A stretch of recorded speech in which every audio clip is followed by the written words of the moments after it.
Okay, so I had some really strong reactions to this part of your story.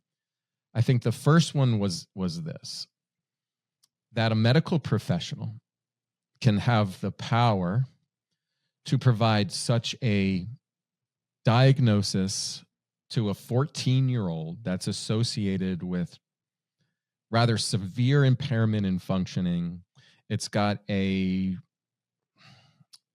certain relationship to the understanding of who you are in American culture. Like, to be bipolar in 95, 96, whenever that was for you, is a pretty impactful medical diagnosis that was made on some behaviors and self-reports of a 14-year-old while your mother sat in her car. Is that accurate? Like, she was not even brought in, evaluated. This wasn't done over weeks or even months of data gathering, with parental involvement. It was just slapped with a very serious diagnosis that historically has not been applied to developing teenagers.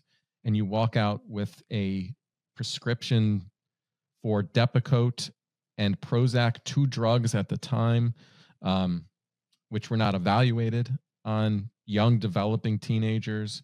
There haven't been researched for efficacy or even safety.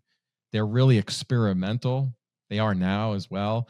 But to see you, a young child, in early adolescence, as someone who can accept that diagnosis and then be prescribed these experimental drugs without parental involvement, I know it happens. It still happens now, but it is infuriating, and I want to make sure I have the facts on that correct. So I was dropped off. I don't think my mom waited the whole time. She dropped me off and then came back to pick me up. And what I do know is that therapist I had been seeing in the months prior to being sent to the psychiatrist had, given the psychiatrist all the backstory. I imagine my parents probably, it's very possible they gave her some backstory on a call or something like that. I don't know that for sure, but yes, this was a situation where I was dropped off at this woman's house. An hour later, I walked out with a new diagnosis and these prescriptions. And I think, I really don't, I grew up in a family that had deep respect for doctors.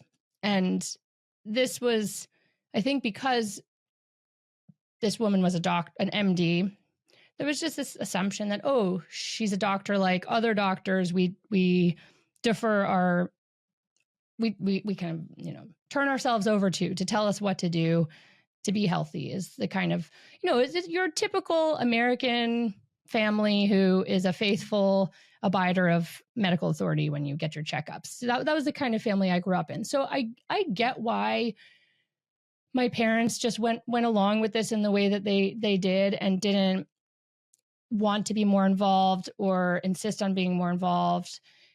I think they were also just so terrified and they felt so powerless to help me that they just almost like, I think they kind of sold themselves short in their own capacity to help me as parents because they were so overwhelmed by fear, which I think a lot of parents are. I think a lot of parents get this message from the society around them, from their own upbringing, from whatever else, that when your kid is struggling, like, you're not a professional, you don't know what you're doing. It's irresponsible and reckless of you to think you should try to figure this out. You need to send them to a professional to get some help.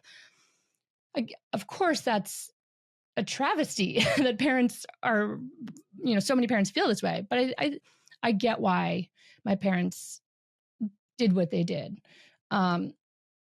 I really think fear was at the heart of it, and concern.